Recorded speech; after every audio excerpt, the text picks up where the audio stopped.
Kembali lagi kita sharing something sambil olahraga jalan santai di pagi hari. Topik kita kali ini adalah bagaimana mengelola cabang usaha. Teman-teman yang mungkin belum memiliki cabang usaha, masih fokus di satu usaha, itu bagus, tapi tidak menutup kemungkinan suatu saat nanti ketika kita sudah siap, kondisi mendukung, maka pasti akan ada niat untuk membuka cabang usaha. Oleh karena itu, tidak salah sedini mungkin, sesegera mungkin kita mulai belajar cara mengelola cabang usaha. Oke, yang namanya memiliki cabang usaha itu pastilah memiliki karyawan. Kalau memiliki satu usaha, bisa memiliki karyawan, bisa juga dikelola sendiri oleh pemilik usaha itu. Nah, jadi yang utama, kalau kita sudah memiliki cabang usaha, yang pertama itu kita harus bisa memanajemen karyawan. Bagaimana caranya supaya karyawan itu bisa bekerja sesuai yang kita harapkan. Karena berbeda dengan karyawan yang di satu tempat, yang mungkin kita setiap hari atau sesering mungkin ada di situ. Kalau itu masih cabang yang satu atau cuma satu usaha, tetapi tetap memakai karyawan, itu berbeda juga dengan cara mengawasinya. Kalau memiliki cabang, itu pasti kita akan jarang berjumpa dengan karyawan di sana. Dan karyawan itu pun kalau tidak pas kita kelola, maka dia akan merasa tanda kutip bebas, tidak diawasi. Mulailah itu nanti jam kerjanya kendor, berbeda seperti yang kita inginkan, buat jam kerja sendiri, seperti itu. Jadi pengelolaan karyawan itu harus dibereskan, dijelaskan di awal, dijelaskan sebegitu rinci. Ya, itu yang pertama. Jadi benar-benar ditekankan ke yang jaga di sana. Kalaupun ada perubahan waktu yang mau diajukan, minta alasan yang masuk akal, yang bisa kita terima. Contohnya, kita suruh dia di awal masuk jam 7 pagi ke 7 malam, contoh ya. Tapi setelah sebulan dia mau jam 10 ke jam 10 malam dengan alasan, "Bang, kalau pagi belum ada pembeli, kalau dimalamkan lebih rame." Kita survei, jangan cuma kita bisa balas oke, tapi kita survei, kita double check, betul nggak? Kita ke lokasi di jam-jam tertentu yang dia ajukan itu. Kalau oke, kita improve. Seperti itu. Jadi di awal itu tekankan sejelas mungkin tentang jam kerja, tentang cara kerja, tentang penyusunan letak-letak. Nanti akan berbeda, bergeser. Yang harusnya di awal posisinya meletakkan barang ini di sini, ini di situ, kita tinggalkan sebulan, datang kita kunjungan sebulan, ini udah ke sini, ini nggak disusun di sini, ini udah naik ke sana. Jadi harus benar-benar ada sistem. Apakah itu di foto ya, jadi usahakan pas buka itu di foto biar kita lihat letaknya. Buat sistem yang seperti itu ya, biar juga foto itu menjadi sebagai absen dia, seperti itu. Dan yang berikutnya, kita harus buat CCTV lah ya di cabang, lagi kita yang jarang ke sana, dan harus kita pantau berkala. Dan harus ada laporannya, laporan hariannya. Harus ada, kalau ada tim pengecekan dari yang jaga di cabang 1 mengecek di cabang 2, yang cabang 2 mengecek di cabang 1, saling proxy, kasih hadiah pun nggak masalah. Ketika yang satu mendapatkan kesalahannya, dia berarti dia teliti bisa mendapatkan kesalahannya, kasih reward, kasih apresiasi, dia biar lebih teliti lagi mendapatkan kesalahan-kesalahan yang dilakukan di cabang yang satu lagi. Kira-kira seperti itu. dan kita lanjut apa-apa yang perlu kita siapkan atau diperhatikan kalau kita sudah punya cabang, ya. Dan kita harus care ke masukan-masukan yang diajukan oleh yang jaga di sana. Jadi di awal kita harus tekankan ke yang karyawan itu, kalau ada komplainan, kalau ada kritik saran dari customer, itu report, laporkan ke kita supaya kita bisa proses.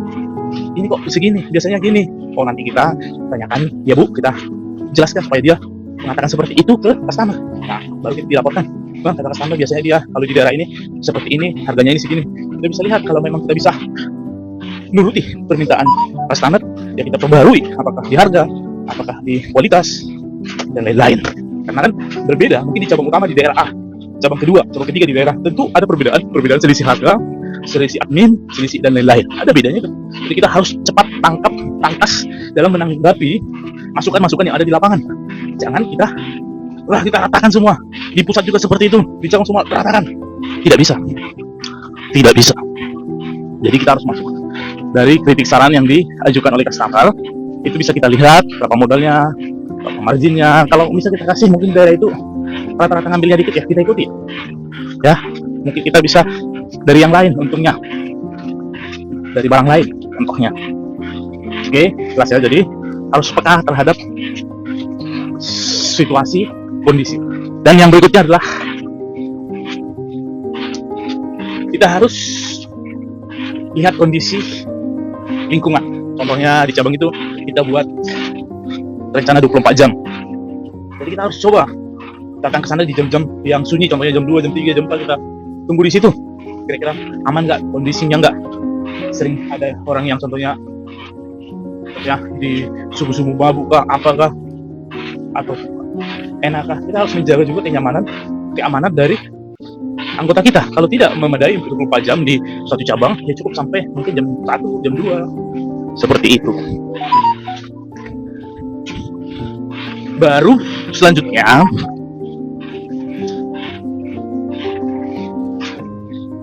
terkait cabang, kita harus memberikan fasilitas yang diperlukan oleh karyawan biar dia semangat. Contohnya kita tanya, apa keperluanmu yang belum kamu punya? Oh, aku belum punya pemas air supaya bisa ngopi. Kita berikan supaya dia bisa ngopi, masak air. Atau di kosnya belum ada pemasak nasi, ya kalau ada kita kasih fasilitas. Atau apa intinya biar ada fasilitas paling tidak seperti itu, supaya yang jaga lebih semangat, supaya karyawan yang jauh lebih optimal dalam kerja, ya. Dan ini paling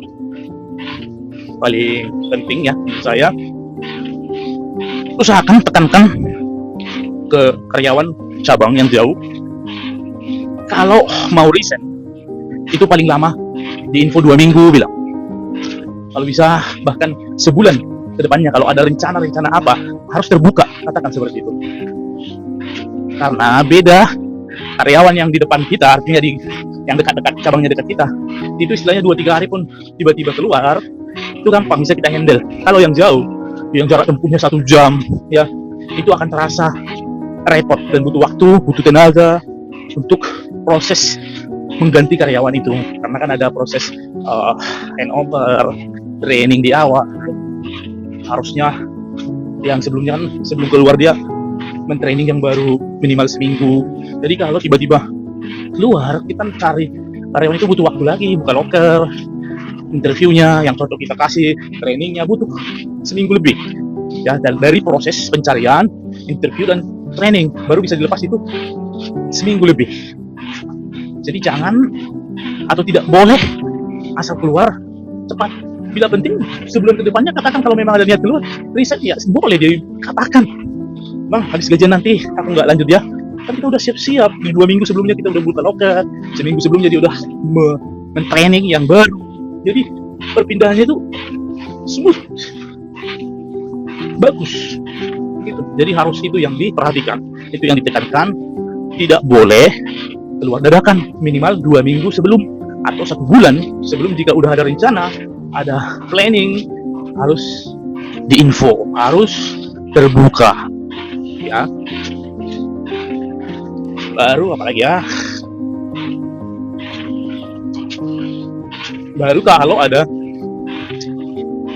beberapa cabang, contohnya 5 cabang ke atas, itu Anda harus mulai menerapkan kunjungan-kunjungan mendadak. Nggak harus Anda, mungkin karyawan yang Anda percaya mendadak cek untuk memberikan laporan, mengantar ini, mengantar itu.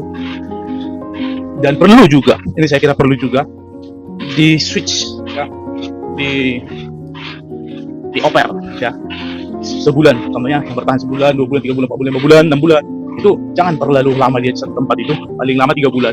Siap itu coba di cabang apa dia, cabang satu, yang ini cabang ini, biar tidak terlalu jenuh dia, karena mungkin selama ini dia sendiri di situ. Bagi yang di memegang cabang coba satu orang, coba pindah ke yang ada teman, coba berikan shift berikutnya, coba pindah ke sana, biar ada kehidupan baru, biar ada suasana baru ya. Mungkin sebulan aja nggak apa-apa, itu kembali lagi ke awal selama 3 bulan di satu tempat, sebulan dia pindah ke tempat lain, setelah sebulan pindah lagi ke tempat dia hidup, jadi kayak refresh dia. Seperti itu kalau Anda memiliki 5 cabang ke atas seperti itu. Baru ini yang kita ingat ya, berdasarkan yang kita jumpai di lapangan ya, kita akan bongkar di sini. Nah, aku bilang tadi baru teringat, contohnya fasilitas tadi. Kalau memang perlu contohnya penyetoran uang, contohnya ke Indomaret, Alfamart, jaraknya mungkin 5 menit, kita bisa menyediakan sepeda. Kan di awal mungkin belum bisa memberikan kendaraan motor kan, itu kan budgetnya besar. Bisa kita di awal memberikan fasilitas di tempat itu, sepeda second, kalau di sini ya 500, 600, 700 dapat, 500, 600, 700 dapat. Kalau yang di tempat itu butuh penyetoran dana ke ATM, ke Indomaret, kita harus pikirkan, kita kasih job, kita harus tanggung jawab, jangan dia harus memerlukan ongkir lagi untuk nyetor uang ini, tugasnya tambahan ini harus bayar Maxim, atau capek jalan kaki 5 menit, 10 menit, kita kasih sepeda dulu di awal yang layak pakai, supaya dia sambil cari makan, sambil belanja ini, sambil nyetor uang bisa dipakai ya.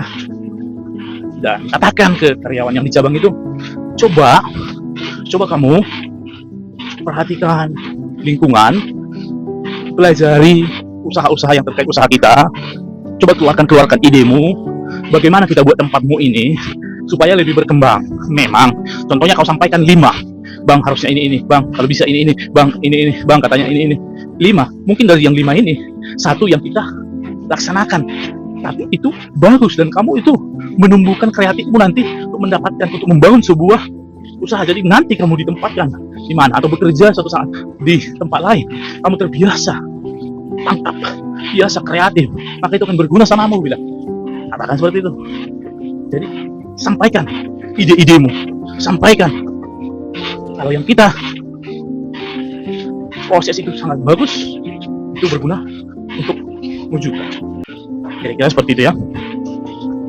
Oke, dan kalau bisa kasih daily job, apa-apa yang perlu dikerjakan setiap hari, membersihkan produk dijaga, jangan sampai basah contohnya, jangan sampai ini pendataan, ajari apa yang nggak tahu harus segera diinfo. Ada balik pembeli saat dia balik kanan, harus tahu info kenapa dia balik, katakan seperti itu, biar kita kasih masukan supaya seperti itu datang pembeli tidak terulang.